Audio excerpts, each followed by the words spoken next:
आज आम गोटे सुंदर कविता पढ़ा जाऊे। कविताटीर ना हूँ माटीर मनीष, जहाँ रचना करिसेंती कवि राधामोहन गणनायक। आपण माने समस्ते जानती जे कविंकर परिचय बिना कवि को न जानिले कविता अधूरा रही जाए। तेणु प्रथमे आमे तो कविताटी को बहुत सुंदर भाव में पढ़ा, सरल भाव में मुझे बुझेदेवी कविताटी को, किंतु ता पूर्व टिके कवि को चिन्हिबा, टिके कवि को जानिबा। तेबे चलंतु देखिबा कवि परिचय। तेबे सांग माने आमे जानिचे जड़े मानववादी कवि भावे दरदी हृदयर एक अपूर्व भावोच्छ्वास नहीं कवि राधामोहन गणनायक आधुनिक ओडिया साहित्य आकाश रे एक उज्ज्वल नक्षत्र रूपे प्रतिभात होई उठंती। एही दरदी और हृदयवान प्रतिभांकर जन्म हुए अनुगुल जिलार कलंडापाल गाँव रे। बलिष्ठ निजर बलिष्ठ लेखनी चालना करी निजस्व काव्य कवितार उत्कलीय संस्कृति ऐतिह्य सर्वोपरि मनीष प्रति रहिथिबा निस्वार्थ भल पाइबापण समसामयिक कवि मानक ठारू ताकू स्वतंत्र करी चिन्हाई देई थाए। ताहले तांको कवितार आमे कौन देखिया को पाइबा?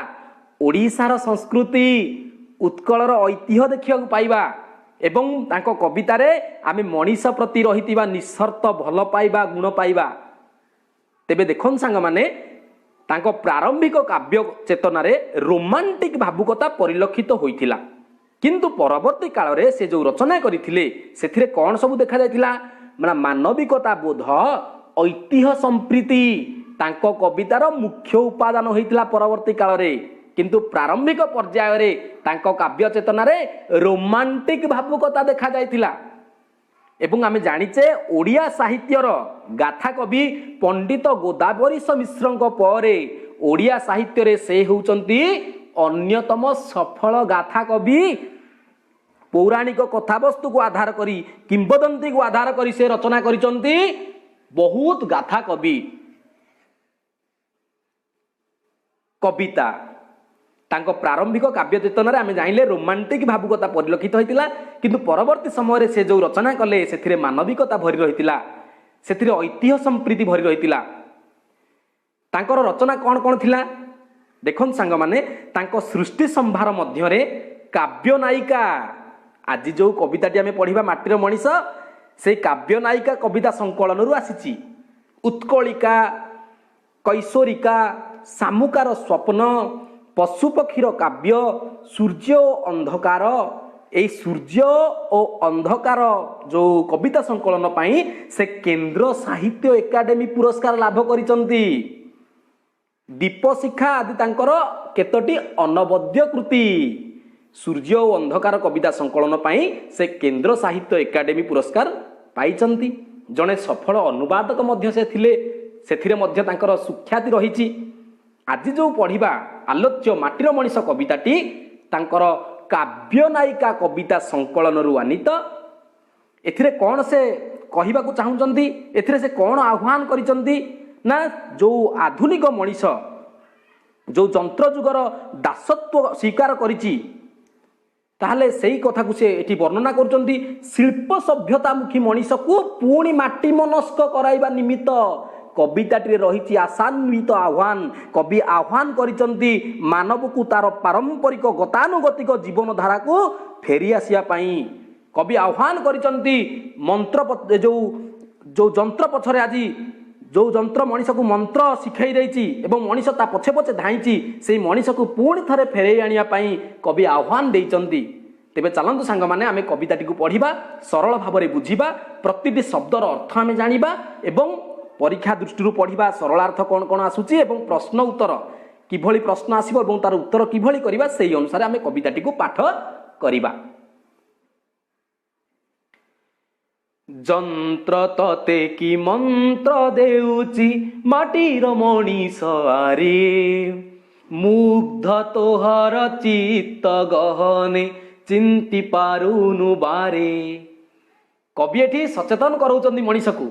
कौन कहउचंदी रे हे माटीर मनीष, हे माटी रे गढ़ा होइथिबा मनीष, हे माटी रे हे मनीष तू जो माटी रु सृष्टि हेइचु किंतु तोते आज जंत्र मंत्र दउची, तोते ଯନ୍ତ୍ର କି ମନ୍ତ୍ର ଦଉଛି ଯେ ତୁ ତା ପଛରେ ଖାଲି ଧାଇଁଛୁ? ମୁଗ୍ଧ ତୋହର ଚିତ୍ତ ଗହନେ ଚିନ୍ତି ପାରୁନୁ ବାରେ। ତୋହର ଚିତ୍ତ, ତୋହର ହୃଦୟ ଆଜି କ'ଣ ହୋଇଯାଇଛି? ମୁଗ୍ଧ ହୋଇଯାଇଛି।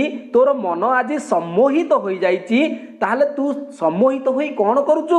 ତୋର ଚିନ୍ତା କରିବାର ଶକ୍ତି ସବୁ ହଜିଯାଇଛି। ଚିନ୍ତି ପାରୁନୁ ବାରେ, ତୁ ଜମା ଚିନ୍ତା କରିପାରୁନୁ। ତାହେଲେ ହେ ମାଟିର ମଣିଷ, କବି ଏଠି କହିବାକୁ ଚାହୁଁଛନ୍ତି, ହେ ମାଟିର ମଣିଷ, ଯନ୍ତ୍ର ତୋତେ ଆଜି କି ମନ୍ତ୍ର ଶିଖଉଛି? ଯନ୍ତ୍ର ତୋତେ ଆଜି କି ମନ୍ତ୍ର ଦଉଛି ଯାହା ଫଳରେ ତୋର ଚିତ୍ତ ଆଜି ମୁଗ୍ଧ ହୋଇଯାଇଛି? ତୋର ଚିତ୍ତକୁ ସେ ମୋହଗ୍ରସ୍ତ କରିଦେଇଛି ଯନ୍ତ୍ର, ଏବଂ ତୁ ଚିନ୍ତି ପାରୁନୁ। ତୁ ମାନେ କୋଉ ବିପଦଗାମୀ ହଉଛୁ, କୋଉ ବିପଦ ଆଡ଼କୁ ଯାଉଛୁ, ତୁ ଜମା ଚିନ୍ତା କରିପାରୁନୁ। ତାପରେ କ'ଣ କହୁଛନ୍ତି କବି? ମଥା ତୋଳି ସେହି ଯନ୍ତ୍ର ଯେ ସଦା କ'ଣ କରୁଛି? ରୁଦ୍ର ଦାନବ ପରି ଛିଡ଼ା ହୋଇଅଛି ଚାରିପାଶେ ତାର ଲୁହାର ଫୌଜ ଧରି। ତାହେଲେ ମଥା ତୋଳି, ସେହି ମଥାକୁ ଉପରକୁ ଟେକି, ଆପଣମାନେ ଚିତ୍ରରେ ଦେଖିପାରୁଥିବେ, ମଥାକୁ ଉପରକୁ ଟେକି ସେହି ଯନ୍ତ୍ର କ'ଣ କରୁଛି? ରୁଦ୍ର ଦାନବ ପରି ଛିଡ଼ା ହୋଇଛି। ରୁଦ୍ର ଆମେ ଜାଣିଛେ କ'ଣ? ରୁଦ୍ର କହିଲେ ଶିବଙ୍କୁ ବୁଝାଏ। ରୁଦ୍ର କହିଲେ ଭୟଙ୍କର। ଯେତେବେଳେ ପ୍ରଳୟ ଆସେ, ଶିବ ସେତେବେଳେ କ'ଣ କରନ୍ତି? ଭୟଙ୍କର ରୂପ ଧାରଣ କରନ୍ତି। ରୁଦ୍ର ରୂପ, ରୁଦ୍ର ଅବତାର ଧାରଣ କରନ୍ତି ନା ନାହିଁ? ତେଣୁ ରୁଦ୍ର ଭୟଙ୍କର ଦାନବ, ଭୟଙ୍କର ରାକ୍ଷସ ପରି। ଦାନବ କହିଲେ ଅସୁର, ଦୈତ୍ୟ, ରାକ୍ଷସ। ତାହେଲେ ଏଇ ଯେଉଁ ରୁଦ୍ର ଦାନବ ପରି ମଥା ତଳି ଯେଉଁ ଯନ୍ତ୍ର ଠିଆ ହୋଇଛି, ତାହାର ସେ ତା ଚାରିପାଖେ କାହାକୁ ଧରି ରଖିଛି? ଲୁହାର ଫୌଜ ମାନଙ୍କୁ। ତାହେଲେ କବି ଏଠି କହୁଛନ୍ତି ଲୁହାର ଫୌଜ। ତାହେଲେ ଲୁହାର ଫୌଜ କହିଲେ କ'ଣ ବୁଝିବା? ଲୁହାର ଫୌଜ କହିଲେ କଳକାରଖାନାରେ ନିର୍ମିତ, ଲୌହ ନିର୍ମିତ ଯନ୍ତ୍ର ସବୁକୁ ଆମେ ଲୁହାର ଫୌଜ ବୋଲି ବୁଝିବା। ତେଣୁ କବି କହୁଛନ୍ତି, ରେ ମାଟିର ମଣିଷ, ଯନ୍ତ୍ର ତୋତେ ଆଜି କୋଉ ମନ୍ତ୍ର ଦଉଛି ଯାହା ଫଳରେ ତୋର ଚିନ୍ତା କରିବାର ଶକ୍ତି ହଜିଯାଇଛି, ଏବଂ ଯାହା ଫଳରେ ତୁ ଆଳସ୍ୟକୁ ଆପଣେଇ ନେଇଛୁ, ଯନ୍ତ୍ରର ମୋହମାୟାରେ ତୁ ଛନ୍ଦି ହୋଇ ପଡ଼ିଛୁ, ତୁ କର୍ମଭୀରୁ ହୋଇଯାଇଛୁ, ତୁ ବିଳାସ ପରାୟଣ ହୋଇଯାଇଛୁ, ଏବଂ ସବୁବେଳେ ତୁ ଯନ୍ତ୍ର ଉପରେ ନିର୍ଭର କରୁଛୁ। ଏବଂ ଯନ୍ତ୍ର ତୋତେ କି ମନ୍ତ୍ର ଶିଖଉଛି ଯାହା ଫଳରେ ତୁ ଚିନ୍ତା କରିପାରୁନୁ। କିନ୍ତୁ ଦେଖ, ଥରେ ଆଖି ଫେଡ଼ି ଦେଖ ଯେ ମଥା ତୋଳି କିଭଳି ସେ ରୁଦ୍ର ଦାନବ, ସେ ଭୟଙ୍କର ରାକ୍ଷସ କ'ଣ କରୁଛି? ତାର ଲୁହାର ଫୌଜଙ୍କୁ ଧରି, ତାର ଲୌହ ଯନ୍ତ୍ର ସମୂହକୁ ଧରି ଛିଡ଼ା ହୋଇଛି ତୋ ଚାରିପାଖେ।